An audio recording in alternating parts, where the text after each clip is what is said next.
Hello engineers. तो आज तारीख 19 जुलाई हो चुकी है और हम लोगों को अब फ्रेश स्टार्ट करने की ज़रूरत है बिल्कुल, क्योंकि देखो एसएससी जेई के मेंस का एग्ज़ाम होने वाला है, प्लस व्यापम सब इंजीनियर का एग्ज़ाम भी होने वाला है, आरआरबी जेई का एग्ज़ाम होने वाला है। उसके बाद फिर जो हमारा Rajasthan JE plus UP triple SC JE उसका भी एग्ज़ाम होने वाला है। तो हम लोगों को अब बिल्कुल स्टार्ट करने की ज़रूरत है। अगर कहीं रुक गए थे तो बिल्कुल फिर से तैयारी में लग जाओ, अभी भी टाइम है। बिल्कुल अच्छे से कवर करने पे सारी चीज़ें कवर हो जाएंगी। तो हम लोग आज से बिल्कुल डे 1 मान के जब तक एग्ज़ाम नहीं हो जाता है तब तक हम लोग ये सीरीज़ चलाते जाएंगे और फिर बिल्कुल अच्छे तरीके से प्रॉपर वे में हम लोगों को इस चीज़ों को कंटिन्यू रखना है। तो अब मैं कोशिश करूँगा कि चीज़ें बिल्कुल डेली कंटिन्यू रहें।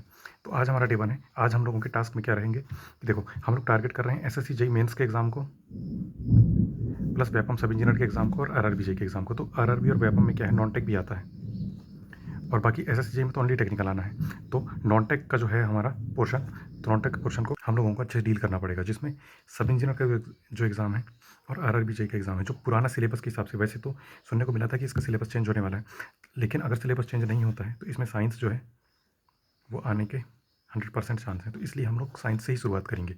तो आज हम लोगों को अपने टेक्निकल सब्जेक्ट में लेना है। सबसे पहले हमारा सबसे इंपॉर्टेंट सब्जेक्ट है जो बीएमसी।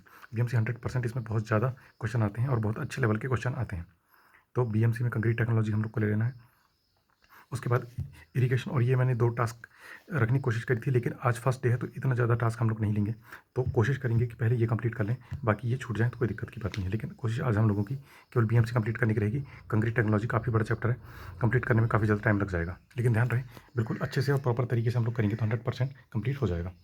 तो ये कर लेना है। उसके बाद फिर हम लोग क्या करना है कि नॉन टेक व्यापम और आरआरबी जेई के एग्ज़ाम के लिए हम लोग को व्यापम भी पढ़ना पड़ेगा। तो व्यापम मतलब व्यापम के सब्जेक्ट भी पढ़ने पड़ेंगे, प्लस आरआरबी जेई के सब्जेक्ट नॉन टेक जो हमको पढ़ने पड़ेंगे। तो नॉन टेक में आज हम लोग क्या करना है कि हम लोगों को साइंस पे फोकस करना है, क्योंकि साइंस से ही अच्छा खासा पोर्शन हमारा आरआरबी के एग्ज़ाम में भी आता है, प्लस सब इंजीनियर के एग्ज़ाम में भी आता है।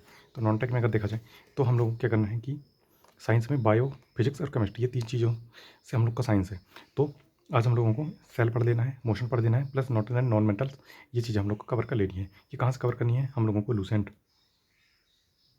बस यही बुक प्रेफर करनी है। इसके अलावा कोई प्रेफर करने की कोई ज़रूरत नहीं है। अगर नोट्स चाहिए तो सौरभ कुमार पांडे सर के नोट्स हैं, बस वो नोट्स कर लेना प्रेफर। अगर नहीं कर सकते हैं तो केवल लूसेंट से कर लो, सारी चीज़ें कवर हो जाती हैं।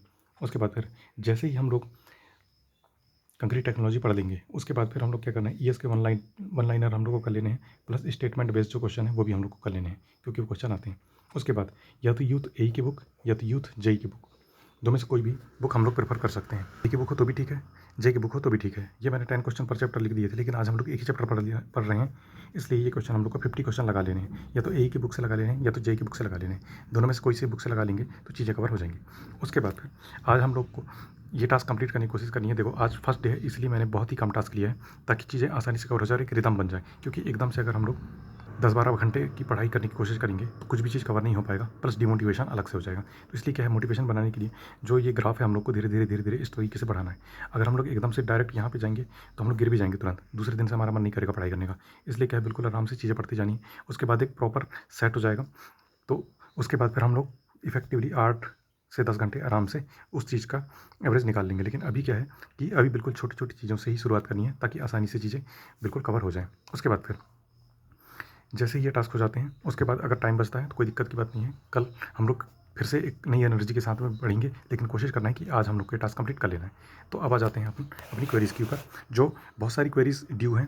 तो मैं कोशिश करूँगा कि धीरे-धीरे हर एक वीडियो में कुछ-कुछ क्वेरी लेते जाऊँ, ताकि सारी क्वेरी हमारी कंप्लीट हो जाए। तो पहली क्वेरी ये थी कि SSC JEE mains cut off कितना जा सकता है और कब तक का जा सकता है। तो देखो प्रीवियस ईयर का जो कट ऑफ था, तो उस कट ऑफ से 10 से 20 लिख दिया मैंने, लेकिन 10 से 20 नहीं, 10 से 15 मान लो ज़्यादा से ज़्यादा, इतना ही जा सकता है, इससे ज़्यादा बिल्कुल भी नहीं जा सकता है। तो इसमें इसलिए मैं ऐसा बोल रहा हूँ क्योंकि जो एमईएस की वैकेंसी है वो ऐड हो चुकी हैं, और उसके हिसाब से हमारी वैकेंसी 1700 प्लस हो चुकी है, और जो पहले वैकेंसी थी वो 1300 थी, तब उतना कट ऑफ गया था। और इस बार केवल नॉन टेक ही थोड़ा ईजी आया था, लेकिन हर शिफ्ट में ईजी नहीं था, कुछ मॉडरेट भी था, तो उतना ईजी हम लोग पेपर को नहीं बोल सकते हैं। तो इसलिए क्या है कि बिल्कुल जो प्रीवियस की कट ऑफ था उससे 10 से 15 नंबर के आसपास अगर प्लस में है अपनी, तो आराम से मेंस की तैयारी की जा सकती है, कोई दिक्कत की बात नहीं है। उसके अलावा ज़्यादा कुछ सोचने की ज़रूरत नहीं है। कुछ भी लोग कुछ भी कट ऑफ बताते जा रहे हैं, तो वो कट ऑफ बिल्कुल मुझे नहीं लगता कि जाएगी, क्योंकि एग्ज़ाम देने वाले हैं लेकिन इफेक्टिव स्टडी करने वाले बहुत कम लोग हैं। और फिर एक ईजी जो बोल रहे हैं, जब फाइनल आंसर की आती है, जब फाइनल लिस्ट आती है, मतलब कि प्री का जब रिजल्ट आता है तब समझ में आता है कट ऑफ इतना कम चला गया, हम लोग इतना ज़्यादा सोच रहे थे, उस चक्कर से मेंस की प्रिपरेशन भी नहीं हो पाती है और वो टाइम हमारा बहुत लॉस्ट हो जाता है। तो इसलिए क्या है, वो टाइम का हमको बिल्कुल भी नहीं सोचना है और अच्छे तरीके से और प्रॉपर वे में हमको अभी से लग जाना है, तभी चीज़ें कवर हो पाएंगी। अगर हम लोग अभी से नहीं लगेंगे और सोचेंगे कि कवर हो जाए तो वो चीज़ें कवर नहीं होंगी। उसके बाद फिर दूसरा क्वेश्चन ये है कि सीरीज़ कब तक चलेगी। देखो सीरीज़ कोशिश करूँगा मैं कि एग्ज़ाम डेट तक ही चलाऊँ बिल्कुल, ताकि कुछ चीज़ छूटे ना, क्योंकि बीच में क्या है कि 7-8 दिन पहले सीरीज़ छूट जाती है तो उससे प्रॉपर रिवीजन का वो बता नहीं पाता हूँ मैं, और उस तरीके में क्या है बहुत सारी चीज़ें कवर नहीं कर पाते हम लोग। लेकिन इस बार कोशिश करेंगे कि जैसे एग्ज़ाम से 7-10 दिन पहले हम लोग सारी चीज़ें बताने की कोशिश करें, जिससे हम लोग शॉर्ट नोट्स भी अपनी रिवाइज़ कर लें। शॉर्ट नोट्स नहीं बनाए तो उसको भी कैसे प्रिपेयर करना है, ये चीज़ें भी मैं धीरे-धीरे आगे बताते जाऊँगा। उसके बाद फिर नोट्स और बुक कौन-कौन सी लेनी है। देखो नोट्स तो जसपाल सर के नोट्स लेने हैं, अगर नहीं है तो, और हैं तो अपने खुद के नोट्स लेने हैं। और अगर बुक्स चाहिए तो बुक्स में हम लोग को ईएस की बुक होनी चाहिए हमारे पास में, प्रीवियस ईयर वाली, और फिर हमारे पास यूथ की बुक होनी चाहिए। बस हो गया, इसके अलावा कोई बुक की ज़रूरत नहीं है, इन बुक से ही कवर हो जाएगा। देखो अगर गेट की बुक है तो गेट की बुक से भी कर सकते हैं, लेकिन गेट के केवल 1 लाइनर ही करना और 1 नंबर के जो क्वेश्चन है वही करना। 2 नंबर क्वेश्चन मत फंसना, क्योंकि वो बहुत बड़े क्वेश्चन हो जाते हैं और उसमें कैलकुलेटर भी अलाउ रहता है। लेकिन हमारे एग्जाम में कैलकुलेटर अलाउ है, लेकिन उतने हाई लेवल के क्वेश्चन नहीं पूछता है। तो क्या है, एग्जाम के लेवल को देख के हम लोग को प्रिपरेशन करनी है। ऐसा नहीं कि बिल्कुल एकदम हाई लेवल का पढ़ दिया तो छोटे क्वेश्चन भी नहीं बन रहे हैं, ऐसा नहीं करना है। हमको सारी चीज़ें मेंटेन करके चलनी है। उसके बाद कितने आवर्स स्टडी करना है। देखो अभी तो 2-3-4 घंटे से ऐसे बढ़ाते-बढ़ाते हम लोगों को 8 से 10 घंटे लेके जाना है अपना एवरेज। तो अभी बिल्कुल जितना जल्दी हो सके कवर करने की, बिल्कुल आराम से पढ़ना, और जितना टाइम लग जाए कोई दिक्कत की बात नहीं है, टाइम लगेगा लेकिन चीज़ें कवर हो जाएंगी। उसके बाद फिर कुछ चैप्टर में कन्फ्यूज़न है, उसे कैसे करें। देखो कुछ चैप्टर में अगर कन्फ्यूज़न है तो मैं कोशिश करूँगा कि मैं उन कन्फ्यूजिंग चैप्टर की शॉर्ट ट्रिक्स और फिर उन चैप्टरों को अच्छे से कवर करने की कोशिश करूँगा। कुछ वीडियो बनाने की कोशिश करूँगा जिससे छोटे-छोटे, ताकि जो कन्फ्यूजिंग वाले चैप्टर हैं, जो मुझे भी कन्फ्यूजन जिनमें होता है, तो उन चैप्टर को हम लोग कवर कर लेंगे। तो ये कोशिश करेंगे, जैसे कि इरिगेशन में जो एक्वाडक्ट वाला जो पोर्शन है, तो उन सब चीज़ों में कन्फ्यूजन होता है, तो वैसे छोटे-छोटे वीडियो बनाने की मैं कोशिश करूँगा। उसके बाद फिर क्या अभी सिलेक्शन हो सकता है? बिल्कुल 100% हो सकता है। अभी तो पूरा फुल चांस है, अभी तो बहुत टाइम है, अभी ही टाइम है। अगर अभी करोगे तो बिल्कुल 100% सिलेक्शन हो जाएगा, अभी नहीं करोगे तो काफ़ी लेट हो जाएंगे हम लोग। उसके बाद एसएससी जेईई में नहीं हो रहा है, आगे वैकेंसी कोई अपडेट। देखो आगे वैकेंसी वही मैंने ऊपर सबसे पहले बताया कि आरआरबी की वैकेंसी आने वाली है, व्यापम की वैकेंसी आने वाली है।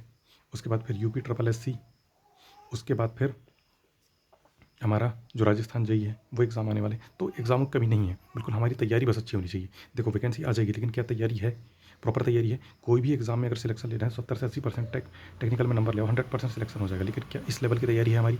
अगर नहीं है अभी तो बिल्कुल तैयारी करने की ज़रूरत है। उसके बाद अभी से फुल पोटेंशियल के साथ लग जाते हैं, बिल्कुल लग जाओ, कोई दिक्कत की बात नहीं है। 100% सिलेक्शन हो जाएगा, बस अपना 100% देने की कोशिश करना। और जैसे ही जो हम चैप्टर पढ़ते हैं उसके बाद उसके प्रीवियस ईयर लगाना। अगर प्रीवियस ईयर हो जा रहे हैं, उसके कुछ टाइम के बाद हम लोग टेस्ट लगाएंगे और टेस्ट के क्वेश्चन भी हो जा रहे हैं तो 100% पेपर में भी क्वेश्चन हो जाएंगे। तो बस इसी पोटेंशियल के साथ में हम लोग को लगे रहना है, 100% हम लोग का सिलेक्शन होगा। तो मिलते हैं कल एक न्यू टास्क के साथ में। ओके।